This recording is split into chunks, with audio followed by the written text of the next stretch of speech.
UMKM sendiri Mbak, kalau seandainya mereka mau, apakah mereka cukup menjadi nasabah Bank Mandiri saja? Mereka sudah mendapatkan fitur itu atau ada hal-hal lain Mbak? Nah, untuk yang kris ini sebenarnya cukup simpel.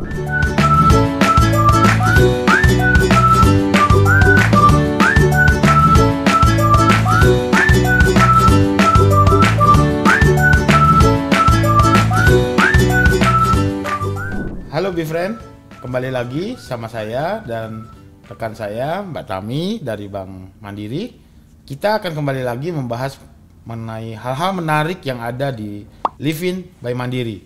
Oke Mbak Tami, sebelum kita mulai nih Mbak, mungkin sebagai salah satu bank yang paling banyak ya Mbak ya, atau menyediakan fitur-fitur, salah satunya mungkin banyak fitur payment yang ada di Livin by Mandiri saat ini. Mulai dari pendidikan, dari mulai pembayaran telepon, pembayaran PDAM, pembayaran banyaklah pokoknya pembayaran yang ada gitu ya.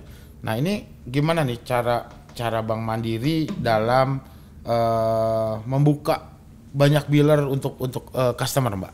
Oke. Gini Mas Yano, kita Bank Mandiri kan punya komitmen nih, ya kan, transaksi komitmen untuk memberi layanan yang terbaik buat nasabah, ya kan. Jadi kita saat ini transaksi kita semua fitur kita buka nih Mas Yano, baik untuk kebutuhannya nasabah sendiri. Jadi ada top up pulsa, paket data, e-wallet, terus kita bisa bayar PLN, kartu kredit, dan bahkan di sini juga kita ada kerjasama sama Arta Jasa, banyak banget support kita untuk beberapa fiturnya kan, banyak banget. Jadi kayak ada Prudensial, ya kan, Bumi Putra, terus ada FIF, BFI, nah banyak lagi tuh. Jadi kita memang kerjasamanya dengan Arta Jasa ini dalam memberi layanan kepada nasabah kita sebagai bentuk komitmen Bank Mandiri untuk memberi layanan terbaik buat nasabah kita. Itu kita terus lakukan, Mas Eno. Oke, Mbak, sebagai bentuk kolaborasi kita bersama nih membangun ekosistem pembayaran di Indonesia, Bank Mandiri melihat behavior atau kebiasaan dari masyarakat dalam melakukan proses pembayaran, dalam proses transaksi lah Mbak, seperti itu. Apa yang dilihat dan mungkin yang coba di capture oleh teman-teman Bank Mandiri Mbak? Ya, jadi gini, kalau kita lihat memang sekarang konsumen arahnya udah transaksi ke digital semua ya Mas Enonya. Nah di situ tuh Bank Mandiri, kita sebagai Mandiri yang go digital nanti, jadi kita memang sudah relatif investasi yang cukup besar nih. Nah ini sebagai tanda Bank Mandiri memang udah siap digital. Jadi memang udah ke arah sana memberikan layanan transaksi digital. Nah salah satu fiturnya kita untuk yang terutama ke masyarakat yang belum berbank nih, unbankable ya. Itu kita juga kasih satu fitur yang dia bisa buka rekening tanpa harus ke cabang tadi. Jadi udah connect ke Dukcapil, jadi dia cukup download Livin by Mandiri, di situ dia udah bisa jadi nasabah perbankan. Nah itu juga kita membantu untuk masyarakat menjadi bankable. Sekarang karena kan banyak orang yang masih unbankable kan. Ya, nah itu betul. Satu lagi Mas Eno, kalau di sisi merchant, Bank Mandiri itu juga turut mendukung pemerintah dalam mengusung transaksi non tunai. Jadi kita di sini secara agresif dan masif itu akuisisi merchant-merchant penerimaan transaksi kris Mas Eno. Jadi kita sekarang ini akuisisi, edukasinya tuh ke merchant dan ke nasabah. Kalau transaksi pakai kris udah lebih simple dan lebih aman dan lebih cepat. Nah, yang kedua, kita itu juga sekarang ini perluasan ke akuisisi merchant kris ini nggak hanya di merchant retail, jadi kita di seluruh yang menggunakan transaksi untuk membutuhkan transaksi pembayaran. Jadi kayak di rumah sakit, di rumah ibadah, di pasar. Nah itu kita juga termasuk UMKM sekarang.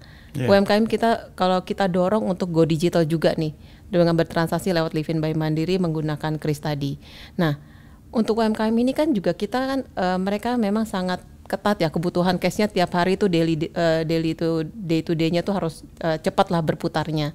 Nah itu kita juga punya fitur khusus tuh. Jadi kris ini yang membedakan fitur merchant kris dengan bank lain tuh, kita adalah disbursement-nya, settlement-nya tuh bisa H0. Oh langsung ya? Langsung. Berarti pada saat selesai transaksi itu bisa langsung hari yang sama sudah bisa langsung disettle ke merchantnya, dan itu bisa 3 kali sehari, Mas Eno.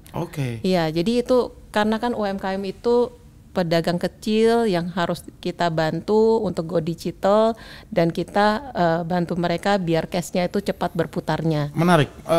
Tapi dari sisi UMKM sendiri, Mbak, kalau seandainya mereka mau, apakah mereka cukup menjadi nasabah Bank Mandiri saja, mereka sudah mendapatkan fitur itu, atau ada hal-hal lain, Mbak? Nah, untuk yang kris ini sebenarnya cukup simpel. Jadi punya rekening Mandiri dan punya KTP. Udah itu aja. Oh, itu ya. Jadi Bifriend, buat teman-teman yang punya usaha, mungkin kalau seandainya mau menjadi merchantnya Bank Mandiri, cukup punya KTP dan rekening Bank Mandiri ya, Mbak? Betul. Dan kita juga sekarang sudah punya aplikasi onboardingnya, nggak perlu datang ke cabang, nggak perlu nunggu sales Mandiri. Seperti buka rekening tadi ya? Betul. Jadi bisa selfie gitu ya, Mbak? Betul. Dan foto aja usahanya apa, udah bisa langsung nanti tercetak krisnya. Mantap sekali. Itu. Wah, menarik sekali ya, Mbak Tami ya, pembahasan kita kali ini. Cukup banyak hal-hal yang bisa kita kupas di sini mengenai layanan dari Livin by Mandiri. Mungkin ada hal-hal lain yang mungkin ingin disampaikan ke Bifriend semua sebelum kita closing. Silakan, Mbak. Halo Bifriend. Jadi yang belum berLivin by Mandiri, silakan segera download melalui App Store atau Play Store yang berlogo kuning, dan rasakan bagaimana kemudahan dan kelengkapan dari transaksi layanan Super App Finansial ini. Dan satu lagi, bagi nasabah baru atau nasabah lama punya kesempatan dapetin 100 BMW dan 1000 motor Vespa dan NMAX. Ini berlangsung sampai Juni 2022. Jadi masih banyak kesempatannya, masih ada kurang lebih 5 bulan. Jadi silakan segera download dan bertransaksi di Livin by Mandiri. Terima kasih Mas Eno dan teman-teman Arta Jasa yang sudah kasih kesempatan kita untuk sharing terkait Livin by Mandiri. Mudah-mudahan komitmen kita sebagai bank untuk memberi layanan terbaik bagi nasabah dan disupport oleh Arta Jasa yang full komitmen untuk mensupport Bank Mandiri itu selalu dapat terus berlangsung. Gitu ya. Sukses buat kita semua ya. Makasih Mbak Tami udah datang di podcast Kupas Bersama Bifriend. Dan juga banyak sekali insight-insight yang mungkin kita bisa dapat dari pembicaraan kita kali ini. Sukses selalu buat Mbak Tami dan Bank Mandiri. Semoga kita memberikan inovasi kepada nasabah selalu ya, Mbak, dan kita bisa terus berkolaborasi untuk memberikan hal-hal yang terbaru lagi kepada masyarakat pada umumnya. Oke, buat Bifriend, jangan kemana-mana. Tunggu episode-episode kami berikutnya di Kupas Bersama Arta Jasa.